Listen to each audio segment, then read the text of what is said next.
Okay, ladies and gentlemen, let's call the Richmond General Purposes Committee meeting to order. We have a motion on the minutes. Moved and seconded. All those in favor, opposed, carried.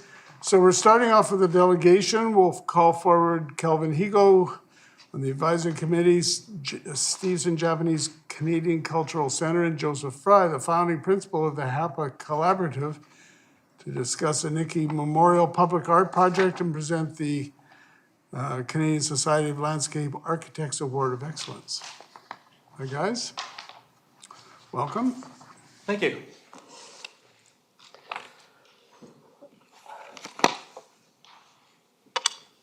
Thank you for the opportunity to appear before the Committee of Council. As the Mayor mentioned, my name is Kelvin Higo, and I'm the Chairman of the Stevenson Japanese Canadian Cultural Center Advisory Committee. Our purpose is to promote the culture and history of the Japanese Canadian community in Richmond. And as the Mayor mentioned, I have with me today Joseph Fry, Principal, HAPA Collaborative. Also with me are my committee members whom I'd like to introduce. With me today is Dan Namura, Don and Shoko Mukai, Bud Sakamoto, Roy and Julie Matsuyama. All of us are Sansei, or third-generation Japanese Canadians. The Sisei Nikkei Memorial was a labor of love for all of us, and it speaks to the resilience and perseverance of our parents and grandparents who suffered much racism and injustice, but overcame these obstacles to continue to contribute to our community. It is fitting that our project has received the recognition this year, as it is the 80th anniversary of the incarceration of over 22,000 Japanese Canadians, with over 2,000 originating from Richmond, Steveston. I think the comments made by the jury of the Canadian Society of Landscape Architects said it best in their statement as follows. The jury unanimously finds this place to be beautiful, both in concept and execution. A simple, elegant, community-driven, commemorative design response that makes a significant contribution to reconciliation for the internment of Japanese Canadians in the 1940s in British Columbia. The pavement detail is particularly intriguing and beautiful, and result of hours of work together with local Japanese residents. This is a special emotional space, and it is best just described as beautiful. The project produced a quiet wow for the jurors, who each selected this as a prize winner without first speaking to one another. It is a little park that has an intimateness that makes it a really special place that maximized every bit of the space and made it exceptional. The jury commends the community for creating it. Before I ask Joseph for his comments, I wish to acknowledge the support given to us by Mayor and Council, as well as by retired City Public Art Planner Eric Fiss and current planner Liliana Belkova. I would also like to thank the Stevenson Community Society for their support of this project. Thank you, and I turn it over to Joseph. Thanks, Kelvin. And on behalf of our design team at HAPA Collaborative, which includes myself, Hanako Amaya, Peng Fei Du, who aren't here today, but also Hayato Ogawa, who's our landscape contractor, actually completed the work, a master craftsman at his work. Just want to say we're thoroughly pleased to receive this award. This from our peers in the profession of landscape architecture. This is our second CSLA award with the City of Richmond, actually, after Terra Nova Play Environment. So it's no small feat, and we're immensely pleased by this. And while accolades are always appreciated and accepted, a site like the Nikkei Steveston Memorial doesn't happen without the support of and commitment of a group of volunteers, the ones behind us, as well as almost 120 interviewees that we conducted over the course of the research that we did from the Japanese Canadian community and the greater Steveston community. And of course, Billiana and her team at the Public Art Group as well. So one of the other things I wanted to say too is that in my 28 years of experience in landscape architecture, it's very rare to see a project like this funded at the financial commitment that's provided by the municipality here. A lot of these projects are built through developer contributions or private donation or even grants through federal or provincial organizations. And this is a very rare thing to see. So I just want to say this is a very personal project for many of us, but I just want to say how much we appreciate the financial commitment and moral support that Council and Mayor has provided. So with that, it's in our typical condition to provide a framed certificate for the city. Hopefully you can hang this in a place of posterity somewhere in council chambers or in the city hall. But we just want to again thank you to everyone for your support on this project.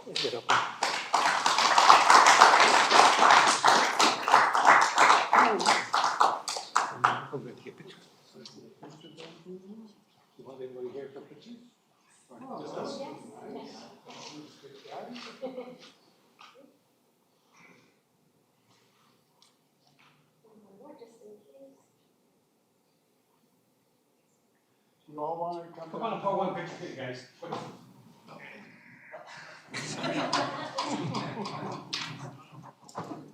He promises not to use it in an election campaign.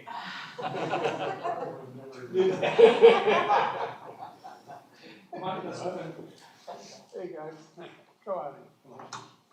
So you on the other side? Can you hold it? Oh, can I hold it? Yeah, sure. Oh, not too heavy. So small. Right. Okay, Billy Ann's picture.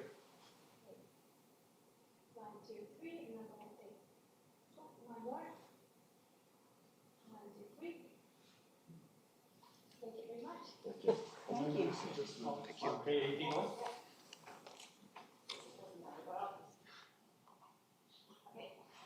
Thank you. Thank you.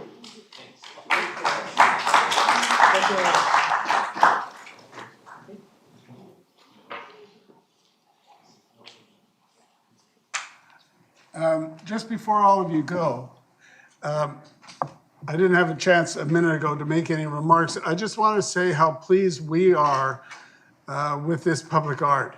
I think it fulfills, well, starts to fulfill a very important element and responsibility that we have.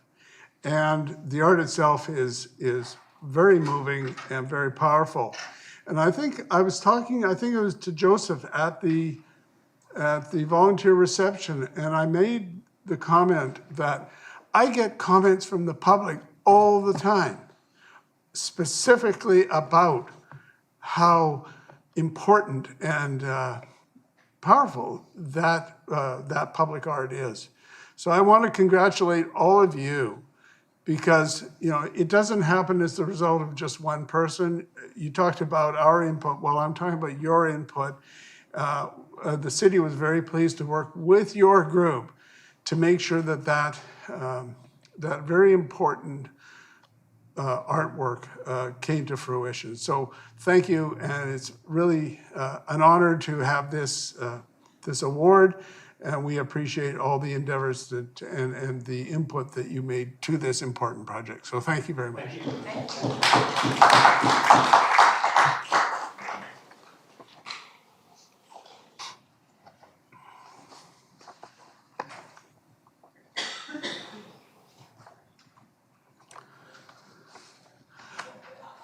Don't know why they didn't want to stay to talk about the supply and delivery of office supplies. But there you go. So on the award and contract, David Aarons, is there anything to add to your report? Nothing further to recommendation. Moved, and is it seconded? So it's moved and seconded. Councillor Wolf. Thanks, Your Worship. I just want to ask one question to staff, and then perhaps an amendment to this. First off, to staff, I did reach out before this meeting, and I did get a reply, but for all of council's information, and to kind of get to the answer that I was looking for. And yes, I am aware that in the review process, we don't look for the applicants to have living wage employer status. But staff did reach out to the top two contenders here, Mills, Office Productivity, and Staples. And if staff could just comment on your understanding of them being living wage employers or not. Through the chair to Councillor Wolf, I can advise that current council policy was followed in the tendering of these services. It wasn't a requirement in the RFP. The two proponents subsequently provided some information. Mills Office Productivity confirmed that they are a living wage employer. Staples Canada didn't mention living wage specifically, but stated that they were committed to ensuring they provided their associates with a fair, market-relevant, competitive wage and a comprehensive benefits package that supported the health and wellness of their associates. So we concluded that they did not pay their employees a living wage. Thank you for that clarification. I appreciate the research that went into it. If I may, to committee, I would like to point out that it holds our city back from being a living wage employer when we do contract work, those contractors are not indeed living wage employers. So the last time our staff did a review on that, there were 3 of our contractors who were not living wage employers, and that holds us back. And I'm concerned that what we're doing here is we're adding another, a 4th one to that list, which would make it even more challenging in the future. So as a result, and of looking through the report and seeing at the result of phase 1, how close Staples and Mills Office Productivity were, 78 to 73% respectively. And I am aware that in phase 2, the distance between them spread. I would like to ask for an amendment that we give all of the contract to Mills Office Productivity. Well, the motion is on the floor that we would give the contract to Staples. And if councillors don't like that, just vote against it and we'll put something else on the floor. Okay, thank you. Do you have any more information on, when they say they pay a competitive wage, what's that? Do we have any idea what that is? Not specifically, no. And as I say, it wasn't a requirement in the RFP either. Now, we can go back and seek more information if necessary. Okay, now let's ask our lawyer, Tony, so what's the situation? If we didn't put it in the RFP, is it a situation where we can require it now? Your worship, I'm mindful that we're an open, and I would just like to reiterate the point that Mr. David Harrison made, and that being that it was not a requirement of the RFP, and the proponents that have submitted rely on those requirements. All right.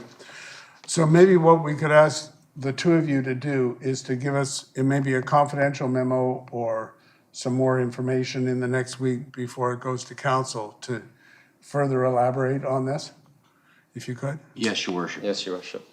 My question was on page 4 of the report, GP10, it talks about a signing bonus. What is that? A signing bonus? So they're going to reduce their prices by $33,000 each year and annual rebates? Is that it? Through the chair to Mayor Brodie, the signing bonus was proposed by Staples. It was unsolicited, and it was to reflect the cost of change from one supplier to another. They recognise that there is significant internal costs that are incurred. So again, how is that going to work? Do they cut us a check? Do they reduce their fees or just what? To your worship, it would be a check that would be forwarded to the city. All right. All right. Any other question? Councillor Steves. Harold? Yeah, I just have a question in terms of the living wage. I support it going ahead and getting the answer later, but it seems to me we need to have a policy on it so that we don't have to go through this each time. And I'm wondering if a referral would be in order to have staff come back with a proposal of how we would require a living wage when we put contracts out, because there's so few contracts now that don't have it. I'll ask our CAO, haven't we made that referral? Yeah, go ahead. Thank you, Your Worship. Yes, we have looked at it fairly recently. I can't quite recall the exact timing, certainly staff could provide a memo just updating council on what the last action and decision made by council was. I know that we didn't adopt it, but I thought that there was some kind of a referral coming out of that. Thank you, Mayor Brody. I will have to All right. look and get back to Maybe council you on could it. let us know. Yeah. Yeah, that would be great, because then when we've got a policy, it would follow suit for all incoming contracts. All right, Councillor Hobbs. Oh, thank you through the chair. Yeah, actually, that was my point as well. I'd like to see the implications of having a policy that has that rather than dealing with it, as we have a couple of times since I've been here, when it pops up. Because I'd be reluctant to go against what our RFP was for the companies when we send it out. That's incumbent upon us to spell it out to companies. Yeah. And I think once we do that, we should do it as per a policy. So I'd be interested in seeing what that looks like. Right. Thank you. Councillor Al. Yeah, I just want to ask a question for clarification. Because when I look at the custom printed items, the two companies, the two top ones, right? There's a huge difference. Well, the Mills is asking for 37,000, and then the Staples is almost double. So, I mean, what's the case? Through the chair to Councillor Al. This was the price that was proposed for a range of items, mostly envelopes and business cards and lettered paper. That was we don't typically ask them to spell out why they bid in a certain way, but it was an important part of the scope of services that we require. Good. All right, Councillor McNulty. Yeah, thank you, Your Worship. I would agree with the discussion that's taking place now in terms of a living wage, and I believe we should have a living wage. But if we're going to have a policy, given you're not going to be able to do this overnight, what industries are we talking about, and what about job classification? For example, if somebody was running off your business card or Xeroxing it, I think, is that a $20 an hour job, or is that $15.50, which is the minimum wage? And I really think we have to define this if we're, as opposed to knee-jerking and reacting as it comes along. You know, if it's contracting and you're pouring cement and it's here, and if it's this or this or this, I forgot how many contracts, 500 contracts a year or 600 contracts a year. You're going to have to analyze them. I believe they all should get a minimum wage, but the minimum wage right now is not what we're paying as a city as a living wage, okay? Because we are a living wage city in terms of what we pay. So if you come back, I'd like to have a total analysis of it. Because I think that's important, because otherwise we'll be, well, you're not a living wage, but how can X industry afford to pay $23 an hour for whatever instead of $15.50? Although we want to get everybody up over that $20 mark, if we can. So anyhow, I'd like just to put that out, Your Worship. I see it as a bigger issue. Not that I'm not going to support it, I will support it, but I want to be able to apples and apples. Yeah, we had a very full report on it within the last year. Yeah. So it's a matter of maybe updating that. Yeah, Councillor thank you. Day. Thank you very much. So just to correct you, Councillor McNulty, the minimum wage is $15.65 an hour, and the living wage for the city of Vancouver, which I'm sure we'd be lumped in with, is $20.91 an hour. So that's a significant $5 difference. So being a living wage employer makes the difference between, being able to live or not. And I thank Councillor Wolf for bringing this forward. I missed this. I didn't even think about it. But I do believe we should make a referral to require that all of our contractors have a living wage, because if we don't, then we can never be a living wage employer as a city. Now, this particular proposal, I think it's probably not fair to go back and say, well, you should be a living wage employer if we didn't put it out in the RFP to start with. So I'm okay with supporting this, but I would support the motion to require a living wage for all of our suppliers so we can get there ourselves. Well, we've already been through that in the last year. It did not result in our saying we want to be a living wage employer. And our CAO is going to bring us up to date on that situation, exactly what is the issue that is outstanding. You may recall the report that was brought forward. It's not just a matter of how much you're paying your employers, but there's a huge amount of administration. You have to have an employee who's dedicated to finding out the statistics, and you have to go through a whole procedure.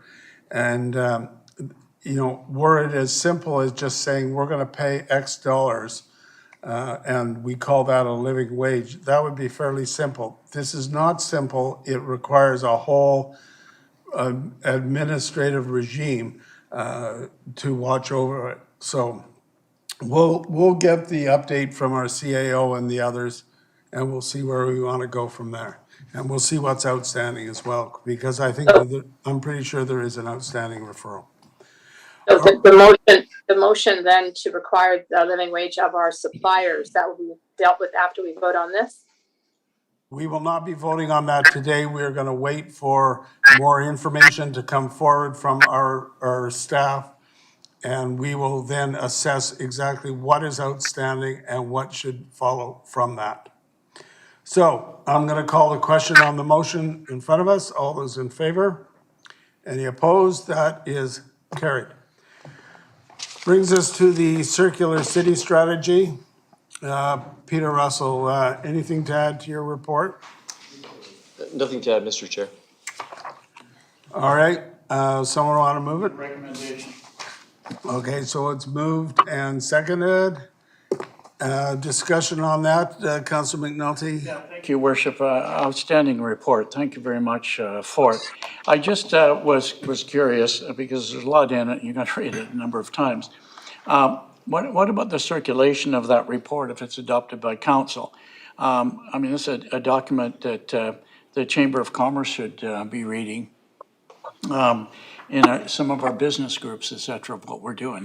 There's just so much in it, and our MLAs and MPs to know that if we're talking about a circular strategy, this is what we're doing. I wouldn't think that too many other communities have something like this.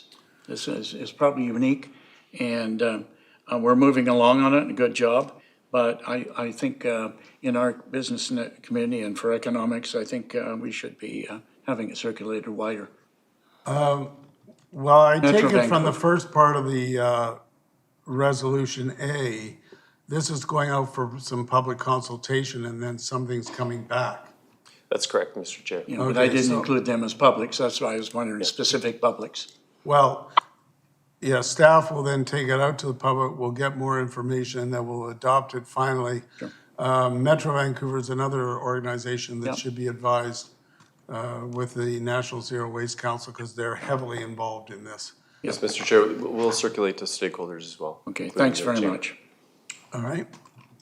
Councillor Steves, Harold. Yeah, thanks. Excellent report. And I'll have a couple of comments to make on it in a minute, but I think it should be referred to some of our committees as well. I'd like to see the agricultural section go to the Agricultural Advisory Committee, so they'd make comments on it.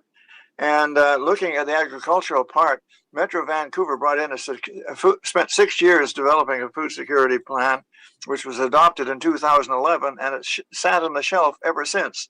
And this actually starts where Metro Vancouver left off. So I think it's a good idea to send it to Metro Vancouver. Maybe we'll get them off the pot. What I do want to comment on, however, I'm pleased to see you put in, I made a referral a while back about vertical farming on industrial lands and urban areas, and that's in here, and I think that's very good. I would also suggest rooftop farming as well.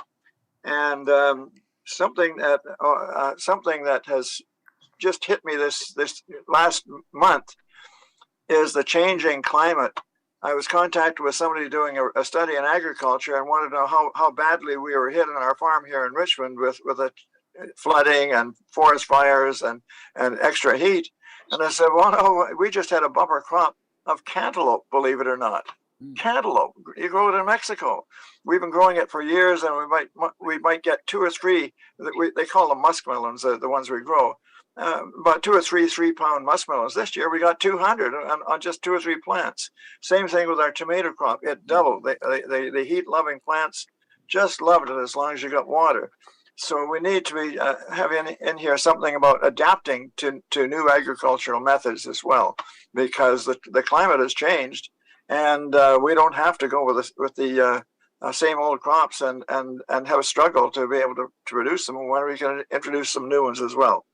And also, I think in here we should be mentioning that people should get accustomed again to year-round crops and consuming crops when they're in season, especially when we now have a much longer growing season.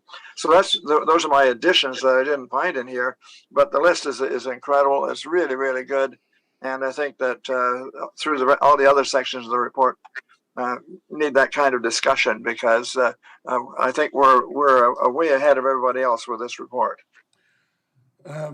Mr. Russell, I take it that the kind of groups that Councillor Steves is talking about, those will be part of the stakeholder groups that we'll be talking to about the report. Yes, Mr. Chair, the advisory committees would be in scope for consultation as well. Yeah, and just before I go to Councillor Day, I have to say, I have to leap to the defense of Metro Vancouver.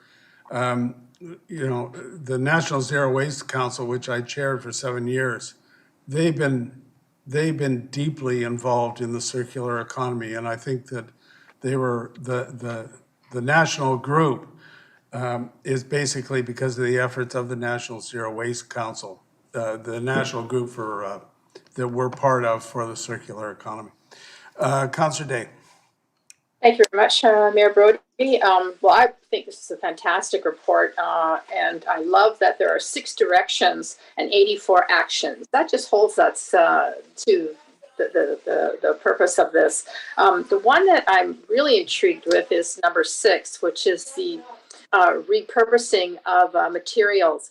That I think is really important, because whenever we can reuse something, it makes a significant difference if it doesn't have to end up in the landfill. And I noticed on page 56, it says, based on what we know today, recycling is a necessary component of the circular economy, but it should only be used when there are no other options, such as reusing, refurbishing, remanufacturing, and repairing. So I'm just so thrilled to see that, because for far too long, we've been a disposable economy. And I'll give you an example. I was making a fish pond years ago, and someone was throwing out a waterbed liner. So I repurposed that waterbed liner into the liner for my little fish pond. If we just get creative, we can reuse almost anything. So thank you for a great report. I'm really excited to see what comes back from the public. All right, I'll call the question then on the motion. All those in favor? Any opposed? That is carried. Move adjournment. So we're now adjourned, and we'll just give us a second and we'll go to the Finance Committee. On the air. Okay, Finance Committee, I'll call that to order. May I have a motion on the minutes? So moved. Moved and seconded. All those in favor, opposed, carried. Then we have the permissive property tax exemptions. Move the recommendation. Moved and seconded. Any discussion? Councillor Wolf. Yes, thank you, Your Worship. I'm not sure if staff are available to provide anything further from what's on the bottom of FIN page 8, the number 5 road backlands. It just mentioned that that staff did a visit and reminded them of their obligations, but was there any discoveries during those visits that staff could share? Through the chair to Councillor Wolf, staff did make a visit, and in general, they have been, majority of the religious organizations have been farming. As to the quality of their product, that may or may not be questionable. So that's why we have sent them the requirement to pay more attention to their farming for the next year. All right. So you sent them a letter to that effect? Yeah. Right? Anyone else? Okay, we'll call the question. All those in favor? Any opposed? That is carried. brings us to the consolidated fees, and we got a memo this afternoon says that there was a slight error in this one, I believe. Move the recommendation with the correction. Moved and seconded. Any comments, Councillor Wolf? Thank you, Your Worship. Just two questions. One is on page FIN 47. It talks about the parking at McDonald Beach. And I don't think this is the place to do it. But perhaps I could just hear some direction of where it could be made. But the item there, number 4, was it 4A? That's the parking for the first day. So many Richmond residents who take their boat to drop it there, they're not planning to have it there all day and all overnight. I just don't know if we could, before we approve this today, to see if we can have another option. Maybe a Richmond resident can have a $12 option. And I don't think this is the right meeting to do that, but if you could just clarify where that could be brought forward, and maybe that item gets pulled out of this, or yeah, I'm just looking for some direction on that one. I believe Mr. Corrado would be the best to answer this. Through your worship to Councillor Wolf, there is an option that is available for Richmond residents at a reduced monthly rate, as you'll see in the consolidated fees, and that is designed to alleviate some of the demand balances that we're seeing from non-Richmond residents who predominantly are parking their vehicles there on a monthly basis. Okay, so it's really the benefit there, it comes through the monthly as opposed to the single day. Okay, thank you. My next question, if I may, is on the next page, 48, and it talks about, this is item 10, use of city streets, and it talks about the EV charging stations. And the last line there, it mentions that the city's EV fees are in line with neighboring municipalities. But I've now heard just actually at UBCM and a few other places where they say Richmond fees are not in line with neighboring municipalities, that ours are higher significantly. Could staff clarify or comment on that?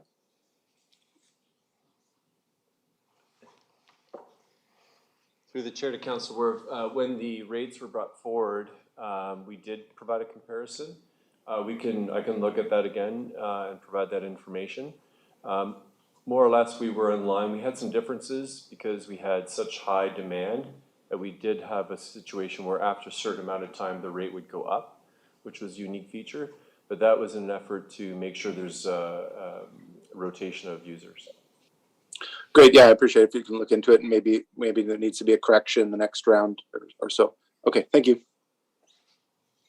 All right, I'm not seeing anyone else, so I'll call the question. All those in favor? Any opposed? That is carried. Someone move adjournment. We're now adjourned.